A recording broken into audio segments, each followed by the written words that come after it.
ஊடிதோர் ஊடி உலகம் காத்து ஈடுவாடியரோ நெடுந்தகின்ற மாடலமறையோன் தன்னுடு மகிழ்ந்து பாடல் சார் சிறப்பில் பாண்டி நன்னாட்டு கலிகள் கூடல் கதழ் எரி மண்ட பாண்டி நாடு நெருப்பை பற்ற கதழ் எரி கதழ்ன விரைவு விரைந்து பற்றுகின்ற எரியினாலே பாண்டி நாடு தீப்பற்ற முலைமுகம் திருகிய மூவா மேனி பத்தினி கோட்டம் படிப்புறம் வகுத்து பத்தினிக்கு கோயில் வகுத்து நித்தல் விழாவணி நிகழ்க நாள்தோறும் விழா நடக்கும் இந்த பத்தினி கோட்டத்துல பூவும் புகையும் மேவிய விரையும் விரைன மனப்பொருள் தேவந்திகை செய்கின்ற இதெல்லாம் நீ பூசை நீ நடத்து.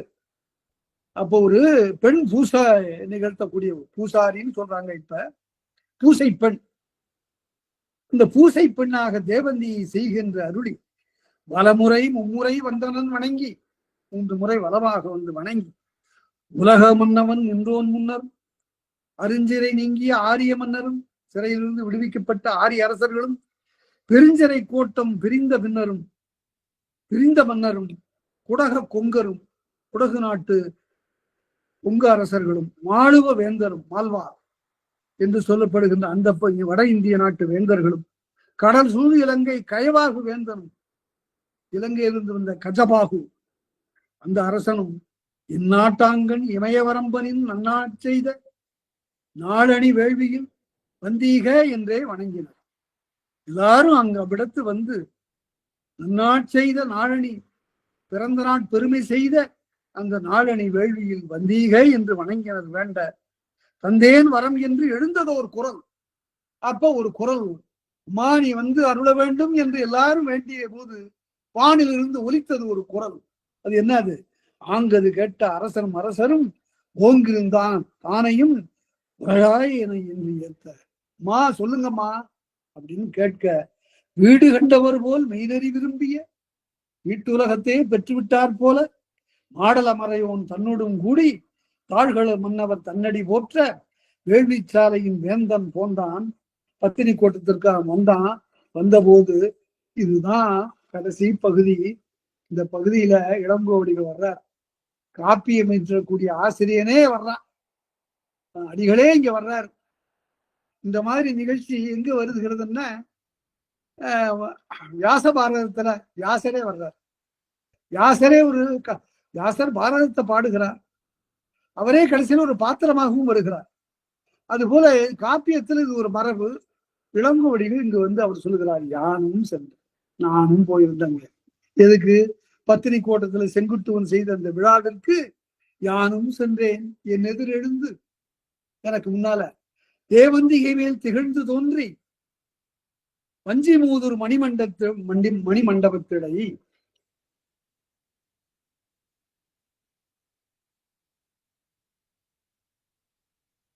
வஞ்சிமூதூர் மணிமண்டபத்திடை தேவந்திகை மேல் திகழ்ந்து தோன்றி வஞ்சிமூதூர் மணிமண்டபத்திடை நுந்தை தாழ்நிழல் இருந்தோய்.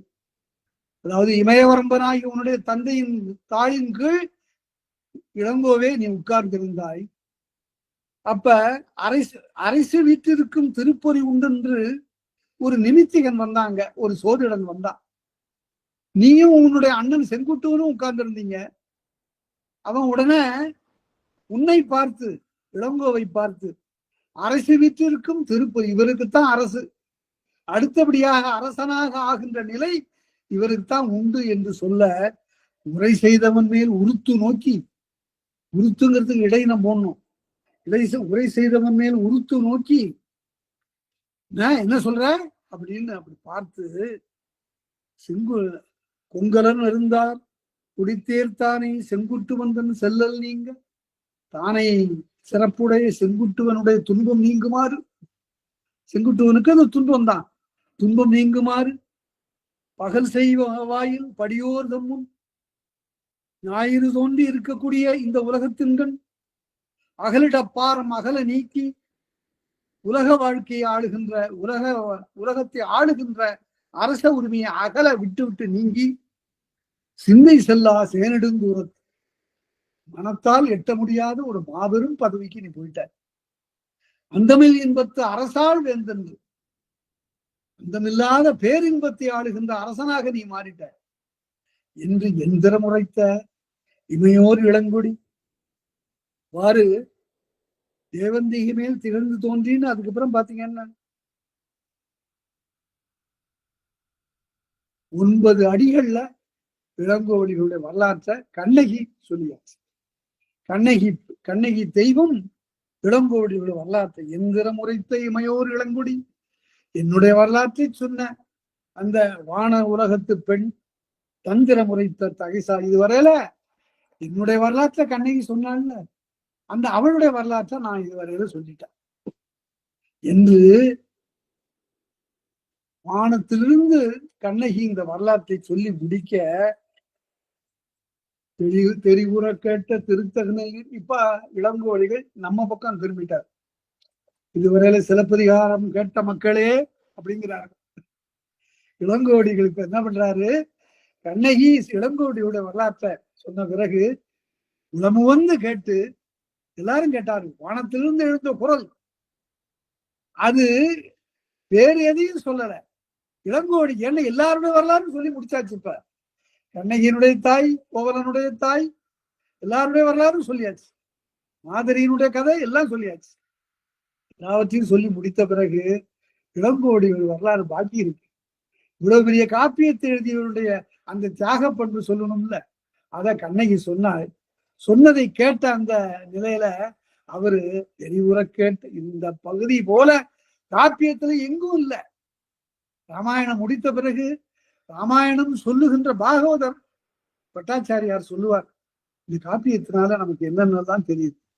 ராமன் ஒரு ஏகபத்தினி விரதம், ஒரு ஒருத்தியே நினைந்து வாழ்ந்தவன், இறுதி வரையில எவ்வளவு துன்பத்திலும் அவளையே நினைந்து வாழ்ந்தவன் என்று அந்த அறத்தை சொல்லவில்லையா? அதே போல பாரதத்தை சொல்லுகின்ற போது சொல்வார், உடன் பிறந்த ஐவருடைய நட்பை பெருமையை பேசுவார். இப்படி எல்லாத்தையும் அவர்கள் எடுத்து சாராக பிடிந்து சொல்வார்கள். ஆனா இங்கே இளங்கோவடிகளே காப்பியம் கேட்டவ எல்லாருக்கும் நான் சொல்லக்கூடிய செய்தி இது. தெரிவுற கேட்ட திருத்தகு நல்லீர் இதுவரையில எல்லாரும் சிலப்பதிகாரம் கேட்டவர்களே, நான் இப்ப உங்களுக்கு சொல்றேன், எல்லாரும் இதுவரையில் சிலப்பதிகாரம் கேட்ட தெரிவுற கேட்ட திருத்தகு நல்லீர் பரிவும் இடுக்கணும் பாங்குற நீங்க கவலை இல்லாம இருங்க. முதல்ல எடுத்த உடனே துன்பம் இல்லாம கவலை இல்லாமல் எல்லாரும் இருக்கும். உண்மையிலே எல்லாரையும் வாழ்த்தணும்.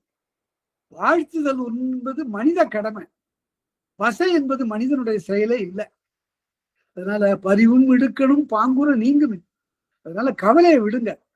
தெய்வம் தெளிவின், கடவுள் இருக்கு, அத நம்புங்க, தெய்வத்தை தெளிந்து கொள்ளுங்க. அதாவது இது ஒரு மிகப்பெரிய ஒரு கோட்பாடு. எந்த காப்பியம் கேட்டாலும் சரி, அங்கு கடைசியில் தெய்வத்தினுடைய ஆற்றல் விளங்கும். பண்டை காப்பியங்கள் எல்லாவற்றிலும் குறிக்கோள் அதுதான். அதனால தெய்வத்தை நம்புங்கள். சில நாத்திகம் என்பது அது ஒரு நெறி.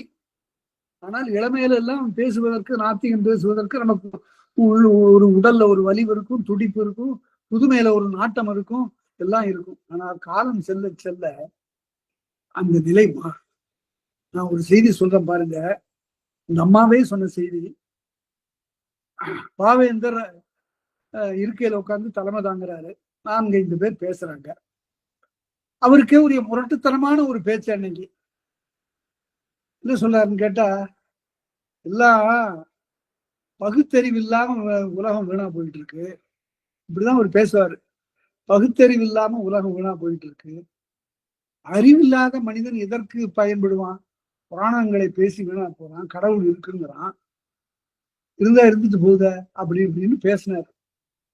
பேசிய பிறகு முதல்ல பேச வந்தவங்க ஒரு அம்மா. அந்த அம்மா சொன்னாங்க, அங்க இருந்து வந்து, ஐயா கவிஞர், ஏன் இப்படி வேஷம் போடுறீங்க? உங்களுக்கு நிறைய கடவுள் நம்பிக்கை இருக்கு உங்க உள்ளார, அதெல்லாம் மறைச்சுக்கிட்டு சாமி இல்ல பூதம் இல்லைன்னு நீங்க பேசுறீங்க, அதை நம்பாதீங்கன்னு சொல்றீங்க, மூட பழக்கம்ங்கிறீங்க அப்படின்னு கடுமை. அது மாதிரி அவரை போய் யாரும் பேச முடியாது. அப்படி அந்த அம்மா பேசினவுடனே அதுக்கு அவர் என்ன பதில் சொன்னார்? மேடையிலே உட்கார்ந்து கொண்ட, பெரிய வீட்டு பொண்ணு பேசுறத பாடுறா அப்படின்னாரு. அந்த அம்மா சௌந்தரம் கைலாசம், நீதிபதி கைலாசத்தினுடைய மனைவி சௌந்தரம். அந்த சௌந்தரம் கைலாசம் தான் அந்த அம்மா சொன்னாங்க. இந்த செய்தியை என்னிடம் நான் அவரிடம் ஒரு பாடம் பற்றி கேட்பதற்காக போன போது அவர்களே இந்த மாதிரி அவரிடம் உண்மையிலே கடவுள் பற்றி இருந்தது. அது கடைசி காலத்துல நல்லா முதிர்ந்து போச்சு. அவர் சகுனம் எல்லாம் கூட கடைசி காலத்துல பார்த்துட்டாருன்னு சொன்னார். அதெல்லாம் கடந்தாலும் கடவுள் நம்பிக்கை என்பது தமிழ் இலக்கியங்கள் ஆய்ந்து தோய்ந்து படித்தா அந்த நம்பிக்கை வரத்தான் செய்யும். தொல்காப்பியம், சங்க இலக்கியம், திருக்குறள் எல்லாமே கடவுளை பற்றியன, கடவுள் நம்பிக்கையை தோற்றுவிப்பது. அதனால தெய்வம் தெளிமின், தெளிந்தோர் பேணுமின், தெய்வம் உண்டு என்று சொல்லக்கூடியவர்களை பேணுங்கள் என்று சொன்னார். பொய்யுரை அஞ்சுமின், பொய் சொல்லாதே. புறஞ்சொல் போற்றுமின், புறத்தே குற்றச்சாட்டுகளை சொல்லுகின்ற அந்த பழக்கம் வேண்டாம். ஊனும் துறமின், இது ஒரு அறம். புலால் உணவு உண்ணாதியது ஏனென்றால் எங்கனம் ஆளும் அருள்னு கேட்டார் திருவள்ளுவர். பிற உயிரினுடைய ஊனை உண்பவன் எப்படி அருள் செய்ய முடியும் என்று.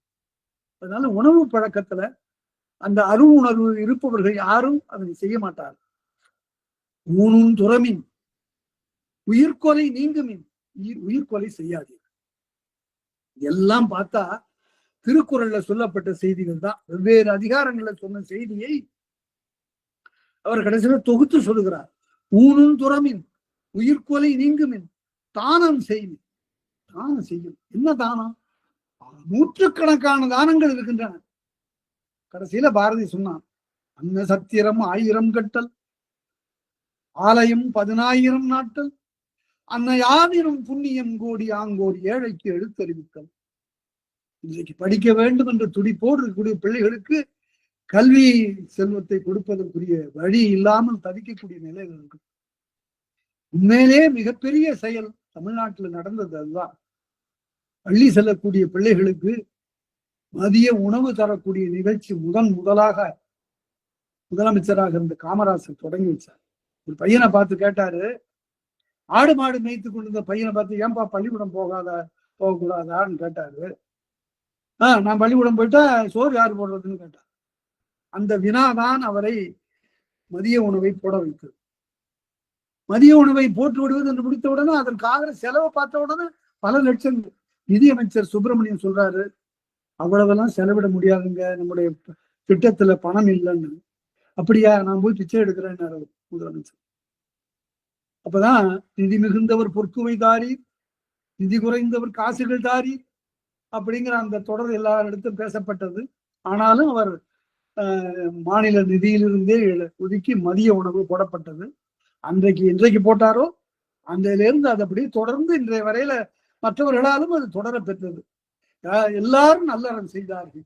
அந்த புண்ணியம் எல்லாருக்கும் அது அவர்களுக்கு பாதுகாக்கும் அவர்களை. அதனால உணவு இடுதல்ங்கிறது ஒரு பெரிய செயல். ஒரு பிராணத்துல உள்ளீடாக வரக்கூடிய ஒரு செய்தி, ஒரு அருமையான செய்தி ஒன்று இருக்கிறது. அதை நான் சொல்றேன். ஏனென்றால் இந்த செய்தியை எனக்கு சொன்னவர் வாரியார் சுவாமிகள் தான். அதாவது ஒரு பேதை பையன் கேட்கிறான், அம்மா தினந்தோறும் சோறு போடுறிய இல்லாதவங்களுக்கு, இதனால என்ன பெரிய பயன் கிடைக்க போகுது? அவங்க பசி தீர்ந்தா நமக்கு என்ன ஆச்சு அப்படின்னு கேட்டான். உடனே அதற்கு அவ சொல்றா, தெரியலப்பா, எங்க அம்மா மாதிரி போட்டா.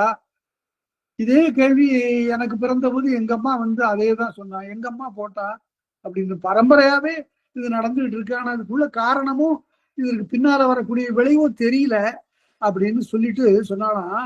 இருந்தாலும் காட்டுல ஒரு முனிவர் இருக்கிறாரு, அவரை போய் கேட்டா இதற்கெல்லாம் விளக்கம் கிடைக்கும் என்று சொல்லுவார்கள்.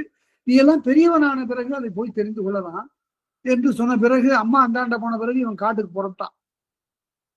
ஏனென்றால் அறிவு வேட்கையினால இது பிராணம்தான். இது அங்கிருந்து காட்டுக்குள்ளார வரும்போது இருட்டி போச்சு. சிங்கம் புலி உலாவுகின்ற காட்டுக்குள்ளார ஒரு சிறு பேதை பையன் உள்ளார வந்தா என்ன ஆகுது? அவனுக்கு எல்லாம் ஒன்றும் புரியல. அந்த நேரத்துல ஒரு பெரிய மரத்துல 2 கிளைகளுக்கு நடுவில் ஒரு பரண் கட்டி கொண்டு 2 பேர் படுக்கக்கூடிய ஒரு பரண், அதுல ஒரு வேடனும் வேடனுடைய மனைவியும் படுத்திருக்கிறார். அந்த வேடன் சிறு வெளிச்சத்துல இந்த சிறுவனை பார்த்துட்டான். தம்பி எங்க போற? முனிவரப்பா, இந்த காட்டுல சிங்கம் புலி உலகம் உன்னை அடிச்சு சாப்பிட்டுரும்பா, இங்க வா, நான் கழுத்தை விடுறேன், மேல ஏறி வா அப்படின்னு சொன்ன போது பக்கத்துல இருந்த மனைவி, ஐயா அறிவு இருக்கா உனக்கு? அவனை போய் இப்ப கூப்பிடுறிய? இங்க உட்கார வைக்கிறது கூட இடம் இல்லை அப்படிங்கிற அவ. இல்ல இல்ல, என் இடத்த நான் அவனுக்கு கொடுக்குறேன் அப்படின்னு சொல்லிட்டு அவன் மெல்ல கயிற்றால தூக்கி மேல அடைச்சு தன்னோட அணைத்து கொண்டு அவன் உட்கார்ந்துருக்கான். அவ திரும்பிட்டு அப்பால் திரும்பி கொண்டு அந்த தினைமாவை பிசைந்து தேனை ஊற்றி பிசைந்து ரெண்டு பகுதியாக பகுத்து ஒரு பகுப்பை இந்த வேடனை நீ எக்கேடு கட்டு போ, இந்தா இது உன்னுடைய உணவு அப்படின்னு கொடுத்து அவ சாப்பிட்டா படுத்துட்டா. படுத்துட்டு சொன்னா, இந்த நடுவுல இந்த பையனை படுக்க வைக்க கூடாது, ஓரத்துலதான் நீ படுக்க வைக்கலாம் அப்படின்னு சொல்லிட்டு அவ படுத்துட்டா. புரட்டையும் விட தொடங்கினாள். இவன் இந்த தினைமாவை நன்றா இவன் பிசைஞ்சு தான் ஒரு வாய் சிறுவனுக்கு ஒரு வாய் கொடுத்தான். அவனும் சாப்பிட்டான். ஒவ்வொரு வாயாக சாப்பிட்டு முடிச்ச பிறகு பசி தீர்ந்து போச்சு. தண்ணீர் கொடுத்தான், அதையும் குடிச்சான். அந்த சிறு பையன் ஓரமா படுக்க வச்சு கையை கூடாரமாக இட்டு அவனை அணைத்து கொண்டு இருந்தவன் தன் மனைவியை திரும்பி பார்த்தான். நல்லா தூங்கிட்டான்னு தெரிஞ்ச உடனே அவனை தூக்கி நடுவுல போட்டுட்டு இவன் ஓரத்துல படுத்தான். நள்ளிரவு நேரத்துல புரண்டு படுத்தவன் வேடன் கீழே விழுந்துட்டான். ஒரு சிங்கம் வந்து அவனை அடித்து விட்டது. அந்த அடிக்கிற ஓசையை கேட்ட உடனே அந்த மனைவி அங்கிருந்து எழுந்து பார்த்து, பாவி பயல, உன்னால நேர்ந்தது என் கணவன் போயிட்டான் என்று சொல்லி அழுதாள், அரற்றினாள். அவன் செய்வதறியாது திகைத்தான். விடியற்காலைக்கு முன்னாலே கீழே இறங்கி மறுபடியும் சிறு வெளிச்சத்துல இந்த வேடனுக்காக அழுது கொண்டே போய் அந்த முனிவனை போய் அணைந்தான். அந்த முனிவனை சென்று அணைந்த பிறகு கேட்டான், நாள்தோறும் அன்னம் இடுவதனால வரக்கூடிய பயன் என்னன்னு கேட்டான். அதற்கு அந்த முனிவர் சொன்னார், அது எனக்கு எங்கப்பா தெரியும். காசி அரசன் இருக்கிறான், அவனுக்கு ஒரு குழந்தை, அவன் குழந்தைக்காக தவம் இருக்கிறான். அவனுக்கு இன்றிலிருந்து ஒரு 10வது மாதத்துல ஒரு குழந்தை பிறக்கும். அந்த குழந்தையை போய் கேளு, அது சொல்லும் என்று சொன்னாங்க. புராணம் தான் இது, கதை தான். உடனே காசிக்கு போறான். காசி அரசனிடம் சொல்லுகிறான், உனக்கு ஒரு குழந்தை பிறக்க போவதாக முனிவர் சொன்னார், அதனிடம் ஒரு கேள்வி கேட்க வேண்டும் என்ற உடனே 10 திங்கள் இந்த சிறுவனை அங்கே வைத்து பாதுகாக்கிறான். 10வது திங்கள் குழந்தை பிறந்த உடனே அதனை நீராட்டி தங்கத்தட்டிலே வைத்து கொண்டு வந்து மலர்கள் எல்லாம் தூவி அந்த சிறுவன் வைக்க வந்ததான் அவன் கேட்டான், நாள்தோறும் பிறருக்கு சோறு இடுவதனால, பசி தீர்ப்பதனால, மதியத்துல உணவு வழங்குவதனால என்ன பயன் கிடைக்கும் சொல்லுங்க அப்படின்னு கேட்ட உடனே அந்த குழந்தை சொல்லிச்சான். என்ன சொல்லுச்சு, ஒருவேளை இரவுல ஒரு எச்சில் தினைமாவை கொடுத்ததற்காக காசியை ஆளுகின்ற பேரோடு பிறந்திருக்கிறேன்னு என்ன பார்த்து கேட்கிறியா இதை நீ அப்படின்னு. ஒரே ஒருவேளை அந்த எச்சில் தினைமாவை நான் கொடுத்ததற்காக எனக்கு காசியின் அரசனுக்கு மகனாக பெறக்கூடிய நிலையை தந்திருக்கிறது என்றால் நாள்தோறும் கொடுத்தா அதனுடைய பயனை நான் அளந்து சொல்ல முடியுமாப்பா என்று அந்த குழந்தை சொல்லிச்சான் என்று இந்த செய்தியை வாரியார் அவர்கள் தான் சொன்னார். அதாவது ஒரு நீதியை புலப்படுத்துவதற்கு ஒரு கதை வேண்டும், அவ்வளவுதான். நீங்க கதையில போய் ஆராய்ச்சியே செய்யக்கூடாது. நமக்கு இதனால் வரக்கூடிய செய்தி என்ன, சிலப்பதிகாரத்தால் வரக்கூடிய செய்தி என்ன, ஒழுங்கான வாழ்க்கை. இதனால் இந்த கதையினால் வரக்கூடிய செய்தி என்ன, அட மிச்சம் மீதி இருக்கிறது ஏதோ இயன்றது நம்மால் ஒரு கையளவு, ஒரு கைப்பிடி அளவு பிறருக்கு உணவு வழங்கினால் அந்த ஆத்மா குளிர்ந்ததுன்னா அது கண்டிப்பாக நமக்கும் நல்லதுதான் என்றவாறு அந்த அறங்களை சொல்லுகின்ற நூலாக இது அமைகிறது. தானும் செய்மின் தவம்பல தாங்குமின். தவம்ங்கிறதுக்கு என்ன பொருள்னா கண்ணை மூடிட்டு காட்டுல போய் இருக்கிறது இல்ல. தவம் என்பது துன்பத்தை பொறுத்தல், அதுதான் தவம்ங்கிறாரு திருவள்ளுவர். உற்ற நோய் நோன்றல் உயிர்க்கு ஒருகன் செய்யாமை, பிற உயிர்க்கு துன்பம் செய்யாமை தான் தவம். அதே போல பிறர் நமக்கு துன்பம் செய்தால் அதை தாங்கிக் கொள்ளுதல், பொறுத்து கொள்ளுதல், அதுதான் தவம் என்று. தானும் செய்மின் தவம்பல தாங்குமின் செய் நன்றி கொள்ளல். பெரிய கொடுமை அது. நன்றி கொள்வது என்பது மிக கொடுமையானது. அறக்கேட்டிலே பெரிய தலையாயது இந்த நன்றி கொள்வதுதான். அதை நீங்க பார்த்தீங்கன்னா ராமாயணத்துல அந்த கும்பகர்ணன் தான் சொல்லுவான். அவனை பல ஆண்டுகள் அவன் தூங்குறவன், பல வண்டி சாப்பாடு சாப்பிடுறவன், 600 சகடத்து அடிசிலும் 100 குடங்களும் தூங்கினான். அவ்வளவு 600 வண்டி சாப்பாட்டை சாப்பிட்டான். அவனை போய் துயில் எழுப்பவே முடியாது, எழுப்பக்கூடாது. அவன் தானா வந்து எழுந்துட்டான்னா அவனை யாரும் வெல்ல முடியாது என்பது அவனுக்கு கிடைத்த வரம். ஆனா அவனை போட்டு எழுப்பி உலக்கையை போட்டு இடிச்சு எழுப்பி கொண்டு வந்து அவனை நீ போருக்கு போகணும்னு ராவணன் சொல்கிற போது யாரோடு போர் அப்படின்னு கேட்க, ராவனோடு. மனுஷனோடு போர்ங்கிறான் ராவணன். கேவலம் 2 மனுஷனோட போர். அட போய்யா, நீ சொல்றது தப்பு. இந்த போருக்கு போனா யாரும் திரும்பி வர போறது, நானும் திரும்பி வர மாட்டேன். அதனால இப்பயே சொல்றேன், கொண்டு போய் விட்டுடு. நீ கேட்க மாட்டேன் நான் சொன்னான். ஆனால் நான் இறந்த பிறகாவது ஒன்று உணர்ந்து கொள், என்னை வென்றவர் ஒருவர் உணர்வு என்று சொன்னால் அவர்கள் உன்னையும் வெல்லுவார். நான் உன்னை விட வலியவன். என்னை வென்றவர் ஒருத்தர் இருந்தா கண்டிப்பா உன்னை வெல்லுவார்கள். அதனால நான் போர்க்களத்துல போய் செத்த பிறகு அப்போவாவது செய்தியை கொண்டு போய் விட்டுடு என்று சொல்லிட்டு, அதுக்கு எதுக்கு சொல்றான், எதற்காக சொல்லுகிறேன், இது செய்நன்றி காரணமாக சொல்லு. உன் வீட்டுல இருந்து நீ போட்ட உணவை, எவ்வளவோ உணவை சாப்பிட்டல்ல, அந்த நன்றி கடனுக்காக நான் செய்கிறேன் அப்படின்னு சொல்லிட்டு போர்க்களத்துல போய் அவன் ராமனையே மலைக்க வைக்கிறான், இலக்குவனை மலைக்க வைக்கிறான். அவன் கடைசியில அந்த 2 கையும் இற்று போச்சு, காலும் இற்று போச்சு, அந்த உடம்பு மாத்திரம் அப்படி ஒரு கலக்கிறான் அந்த உடம்பால. அப்பதான் கைகளும் இற்றன, கால்கள் துணிந்தன. அப்பதான் அவனுக்கு அண்ணன் மேல ஒரு பொறாமை ஒண்ணு. அவனுக்கு 10 தலை 20 கைகள், எனக்கும் இப்படி 20 கை வாங்கி கொடுத்துருந்தான்னா நான் அண்ணனுக்காக போராடலாம்ல என்று சொல்லி, அப்போது கூட அந்த ஒரு உணர்ச்சி, அந்த கை கூட வேணும்னு எதுக்கு, செய்நன்றி ஆற்றுவதற்காக. அத செய்நன்றி கொல்லன்மின் தீநட்பு இகழன்மின், தீநட்பு இகழ்மின், தீய நட்புக்கு போக. உலகத்துல பல பேர் கெட்டு போவது இந்த தீய நட்புனால்தான். பெற்றோர்கள் பிள்ளைகளுக்கு வரக்கூடிய நட்பு எப்படி இருக்குன்னு பார்த்துக்கணும். பிள்ளைகள் மீது கவனம் இருந்தால் அவர்களுக்கு வரக்கூடிய நண்பர்கள் பற்றியும் நான் கவலை கொள்ள வைக்கும். அது மாதிரி இருக்கணும். அந்த சில பழக்கங்கள் அந்த வயதுல வரக்கூடாத பழக்கங்கள் வந்துவிடும் தீ நட்புனால. பொய்க்கறி போகன்மீன், பொய்ச்சான்று மட்டும் சொல்லாது. பொய்ச்சான்று யாருக்கும் சொல்லாது. இது சிலப்பதிகாரத்துல வருது, சதுக்க போதம் சொல்லுது. அது அந்த ரீதியை இங்க கொண்டு வந்து சேர்க்கிறார். பொய்க்கறி போகன்மீன் பொருள்மொழி நீங்கன் மீன் இல்ல, பொருள் நிறைந்த அறச்சொற்களை சொல்லுகின்ற போது அதெல்லாம் கேட்டுக்கொள்ளுங்கள். அறவோர் அவைக்களம் அகலாது அணுகுமின், அறவோருடைய அவையிலிருந்து போய்விடாது. இந்த ஆள் சொல்றதெல்லாம் எதுக்கு ஆக போகுது அப்படின்னு நினைக்க கூடாது. அவையெல்லாம் ஒரு இழுக்கல் உடையுடைய ஊற்றுக்கோலத்தை ஒழுக்கமுடையார் வாய் சொன்னார் திருவள்ளுவர். அதனால் வழுக்கிற சேற்று நிலத்தில் நடக்கும் போது கையில ஒரு கோல் வச்சிருக்கிறது போல அந்த மொழிகள்.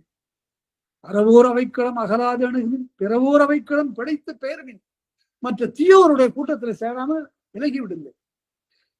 பிறர் மனை அஞ்சுமின், பிறருடைய மனைவியை உடன் பிறந்தாளாக கருது. பிறர் மனை அஞ்சுமின், அது கொடிய பாவம். அதாவது தீமையிலே மிகப்பெரிய தீமை. அதாவது மனிதன் செய்யக்கூடிய செயல் இல்லை, விலங்குகளுக்கு கூட சில சமயங்கள்ல வரையறை உண்டு. அதனால பிறன்மனை அஞ்சுமின், பிழையுயிர் ஓம்புமின், அதாவது உயிர் தப்பித்து வரக்கூடியதற்கு அடைக்கலம் கொடுத்தார். அது புத்தர் செய்தது, மற்றவர்கள் செய்தது. பிழையுயிர் ஓம்புமின், அறமனை காமின், அறம் செய்யக்கூடிய தர்ம சித்திரங்களை நீங்கள் பாதுகாக்க வேண்டும். அல்லவை கடினும், அறம் அல்லாதவற்றை நீக்குங்கள். கள்ளும் களவும் காமமும் பொய்யும் வெள்ளை கோட்டியும் இறகினும். கள்ளு அறிவை மயக்கும், காமம் ஒரு வாழ்க்கையை கெடுக்கும். அதனால பொய் ஒருவன் மற்றவர்களை தீங்கு செய்யும். இப்ப எல்லாரும் என்ன கேட்கக்கூடிய கேள்வி மாணவர்கள் கேட்டாங்க, அதுக்கு நான் அந்த விடைத்தான் நான் சொன்னேன். அந்த விடை நான் கூறியதில்லை, பரிமேலழகர் சொன்னது. இருந்தா பொய் சொல்லுங்கன்னு சொல்லியிருக்காரு வள்ளுவர்னு எல்லாரும் சொல்லுவாங்க. பொய்மையும் வாய்மை இடத்த புரை தீர்ந்த நன்மை வகிக்கும் நின்று இருக்காரு. இந்த குற்றமற்ற நன்மையை செய்யுமானால்னு. சரி, நான் போய் சொல்றேன்னா எனக்கு குற்றமற்ற நன்மையை செய்யணுங்கிறதுக்காக சொல்றேன். ஒரு 10 ரூபா இருந்தா கொடுங்க அப்படின்னு கேட்கறேன். நான் பையில 20 ரூபா வச்சுக்கிட்டு இல்லைன்னு சொன்னா பொய். ஏன்னா இவனுக்கு கொடுத்துட்டா நான் 20 ரூபாய நான் எப்படி எனக்கு செலவு செய்து கொள்வது? என்னுடைய நன்மைக்கு தானே போய் சொல்றேன். அப்ப இதுவும் உண்மை தானேன்னு கேட்பாங்க. இப்படியே ஒரு பையன் என்ன கேட்டான், சார் என் நன்மைக்கு நான் போய் சொல்றேன், சொல்லான்னு தானே வள்ளுவர் சொல்லியிருக்காரு, அப்படி சொன்னா உண்மைதானேன்னு. அதுக்குத்தான் என்ன பண்ணுறால், குற்றமற்ற நன்மையை செய்யுமானால் எழுதும் போது நடுவுல ஒரு சொல்ல சேர்த்து எழுதினார் பரிமேலழகர். குற்றமற்ற நன்மையை பிறர்க்கு செய்யுமானால், தனக்கு இல்ல, பொய் சொல்றவனுக்கு நன்மை இல்லை, மற்றவரை காப்பாற்ற ஒரு பொய் சொன்னா ஒரு நன்மை, ஒரு நல்லவனுக்கு ஒரு நன்மை விளையும்னா அந்த இடத்துல அந்த பொய் உண்மை அப்படின்னு சொன்னார். அதனால காமமும் பொய்யும் வெள்ளை கோட்டியும், வெள்ளை கோட்டின்னு பயனில்லாத சொல், எள்ளுல பதர் மாதிரிங்கிறார் திருவள்ளுவர். பயனில் சொல் பாராட்டுவானே மகன் எனல், மகன் அவனை ஒரு பையன், அவனை ஒரு மனிதன் சொல்லாதீங்க, மகன் எனல் மக்கட் பதடி எனல், அவன் ஒரு பதடு என்று. வெள்ளை கோட்டியும் விறகினில் ஒடிவின், இளமையும் செல்வமும் யாக்கையும் நிலையா. அதாவது இளமை நிற்காது, செல்வமும் நிற்காது, உடம்பும் நிற்காது, இந்த மூணு அழிஞ்சு போடும். இதை உணர்ந்து கொண்டா எல்லாருக்கும் மிகப்பெரிய பேராசைகளே தோன்றவே தோன்ற மாட்டாங்க. செல்லும் தேயத்துக்கு ஒரு உணவு, போற திசைக்கு நீங்கள் உங்களுக்கு எது துணையாக வரும், நீங்கள் செய்கின்ற அறம் தான் துணையாக வரும்.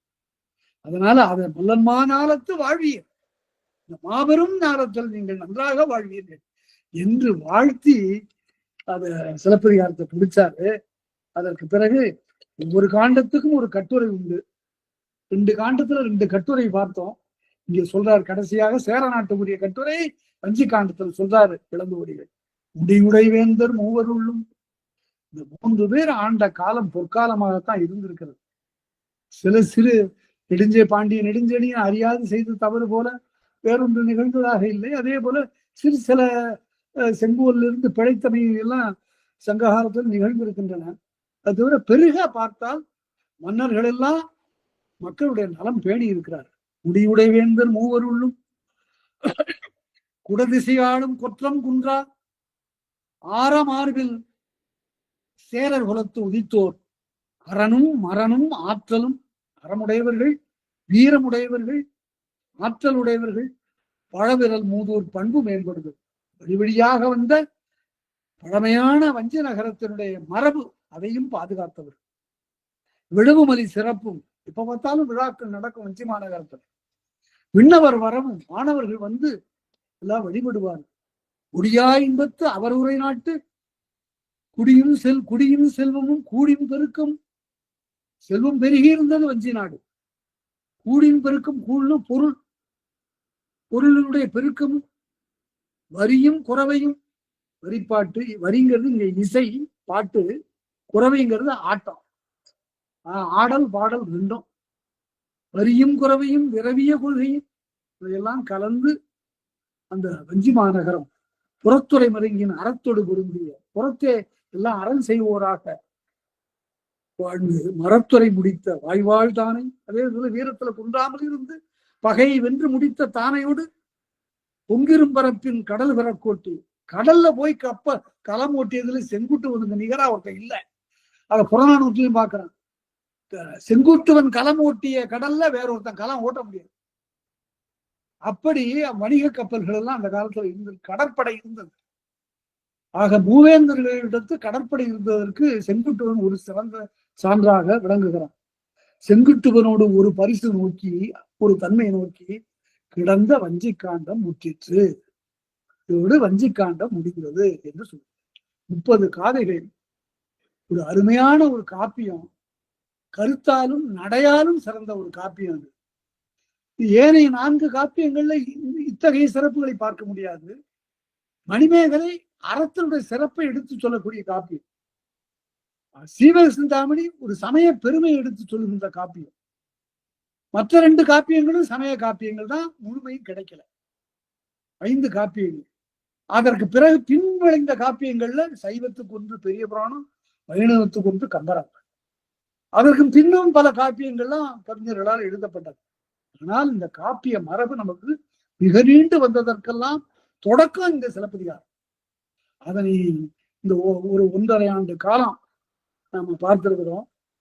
1.5 ஆண்டு காலமாக இதை சொல்லுவதற்கு வாய்ப்பு கிடைத்ததற்காக இல்லை, மிக இதை இவ்வளவு காலம் மிக பொறுமையோடு இந்த கால நேரத்துல உட்கார்ந்து கேட்ட உங்களை எல்லாம் நான் வணங்குகிறேன். இருந்தால் ரொம்ப அருமையாக பெரும் செல்வர்கள், கேள்வி செல்வர்கள் சொல்லுவார்கள், கேட்பதற்கு ஆள் வேணும் முதல்ல உலகத்துல. சொல்லுகின்றவன் எப்போ இருப்பான், அவனுக்கே ஒரு திறவு இருக்கும். நாம கற்றதெல்லாம் சொல்லி ஆகணும்னு ஒரு துடிப்பு இருக்கும். ஒழுங்கா கற்றவனா இருந்தா கண்டிப்பா இதை சொல்லணுங்கிற ஒரு ஆர்வம் இருக்கும். அதாவது அதை கேட்கறதுக்கு ஆள் தேடிக்கிட்டு போறாப்புல இருக்கும். இதுகாரம் நீங்கள் வரலாற்றுல பாத்தீங்கன்னா அகத்தியருக்கு மாணாக்கர் 12 பேர் தான். அதே போல பின்னால வர வர மாணவர்களுடைய எண்ணிக்கையை பார்த்தா இந்த காலத்துல வகுப்பறையில இருக்கிற மாணவர்கள் 100 பேர் 150 பேர்லாம் இருக்கிறாங்க. நான் 150 பேருக்கெல்லாம் பாடம் நடத்தி இருக்கிறேன். அந்த காலம் எல்லாம் நன்கு கேட்ட காலம். இப்போது கவனம் ரொம்ப சிதைந்து போயிருக்கிறது. ரொம்ப உருக்கமா பாடம் நடத்திட்டு அதற்கு பிறகு நான் ஒரு துறை தலைவனாக ஒரு ஊர்ல இருந்தேன். அப்ப ஒரு ஆசிரியர், நல்ல பாடம் சொல்லக்கூடிய ஆசிரியர், அங்க இருந்து ரொம்ப சோர்ந்து போய் பாடம் நடத்திட்டு சோர்ந்து போய் வந்தாரு. என்னங்க ஏன் என்னாச்சு அப்படின்னு கேட்டேன். இல்லைங்க, அந்த மாதிரி பாடம் நடத்துறது எனக்கு பிடிக்கல. ஏன்? இல்ல, பாடம் நடத்தின சொல்லிக்கிட்டே வந்தேன், ஒருத்தர் சில பேர் கேட்கவே இல்லை. நம்ம பார்த்தப்பா, நாங்கெல்லாம் பெரிய பெரிய பேராசிரியர்கிட்ட பாடம் கேட்டிருக்கிறோம், இப்படி எல்லாம் நல்லா பாடம் சொல்லுவாங்க, நாங்கெல்லாம் ரொம்ப 5 புலன்களையும் செலுத்தி பாடம் கேட்போம், நீங்க இப்படி இருக்கிறீங்களேன்னு சொன்ன போது ஒரு பையன் எழுந்திருச்சு சொன்னான், உங்களுக்கு எல்லாம் நல்ல ஆசிரியர்கள் கிடைச்சாங்க சார், அதனால கேட்டீங்கன்னு. அதனால நான் பாடம் சொல்றது ஏன்டா அவனை கேட்டேன், ஏன்டா நீங்க அப்படி நினைக்கிறேன்னு. இல்ல சார், வெளியில ஒரு படத்தை சினிமாவை பார்த்தா எவ்வளவு, அதே சொல்றேன் நான், அப்படியே ஒரு படத்தை பார்த்தா எவ்வளவு ஜாலியா இருக்கு, அது மாதிரி ஒரு வகுப்பறை இல்லையே அப்படின்னு. ஆக மனிதர்களுடைய மாணவர்களுடைய போக்க மாற்றுவதற்குரிய சமூக அமைப்புகள் மாறிவிட்டது. இன்றைக்கு அவனுடைய கவனத்தை திருப்பக்கூடிய, அவனுடைய பருவத்திற்கு வேண்டாத ஒரு தீனியை கொடுக்கக்கூடிய ஒரு உலகம் உருவாகிவிட்டது. இதுல இருந்து கொண்டு வந்து மாணவர்களை கொண்டு வந்து இந்த காலத்துக்குள்ளார வைத்து நமக்கு பாடம் சொல்வதுன்னா நாம கொஞ்சம் அக்கறையோடு நம்ம அவர்களுக்கு சொல்லிதான் பாடத்தை நடத்தணும். அந்த வாய்ப்பு, அங்கு பாடம் நடத்துகிற முறை வேற, இங்கு பாடம் சொல்லுகிற முறை வேற. அங்க கொஞ்சம் சில சில எடுத்துக்காட்டுகள்லாம் சொல்லி சொல்லி சொல்லுவேன். அவ்வாறு பாடம் நன்கு கேட்ட மாணவர்கள் நல்லா இருக்கிறாங்க, ரொம்ப நல்லா இருக்கிறாங்க. இந்த கேள்வி செல்வம் என்பது இப்போது ஒரு புதிய வாய்ப்பு நமக்கு. உங்களுடைய முகத்தெல்லாம் பார்க்காமலே நான் பாடம் சொல்லக்கூடிய நிலையில ஒரு பெரிய பேரவையின் முன்னால கூடியிருப்பதா கருதி கொண்டு நான் சொல்லக்கூடிய இந்த பாடம் ரொம்ப பேரை போய் சேர்கிறது என்று ஒரு மகிழ்ச்சி எனக்கு இருந்தது. அதுதான் இந்த பாடம் சொல்வதனுடைய வருவாய். அதுதான் இந்த மகிழ்ச்சி தான் மிகப்பெரியது. எல்லாரும் சிலப்பதிகாரம் கேட்டிருக்கிறார்கள், அவர்கள் வழியாக இந்த சிலப்பதிகாரம் அடுத்த தலைமுறைக்கு போக போகுது. அதுதான் எனக்கு உரிய மிகப்பெரிய குறிக்கோள். அது நிறைவேறி இருக்கிறது. மிக்க மகிழ்ச்சி. உங்கள் அனைவருக்கும் என்னுடைய மனமார்ந்த நன்றியை தெரிவித்துக் கொண்டு, உங்களுக்கு இது குறித்தும் அல்லது வேறு தமிழ்ல எந்த நூல் குறித்தும் ஐயம் இருந்தால் எப்பொழுதும் கேட்கலாம், வாட்ஸ்அப்ல அனுப்பலாம், அல்லது இதற்காகவே வேண்டுமானாலும் ஒரு நாள் கூடி நாம எல்லாம் பேசலாம். அது பின்னால ஒரு நாள் ஏற்பாடு செய்து கொள்ளலாம் என்று கூறிக்கொண்டு அனைவருக்கும் என்னுடைய நன்றியை தெரிவித்துக் கொண்டு அமைகிறேன். நன்றி, வணக்கம்.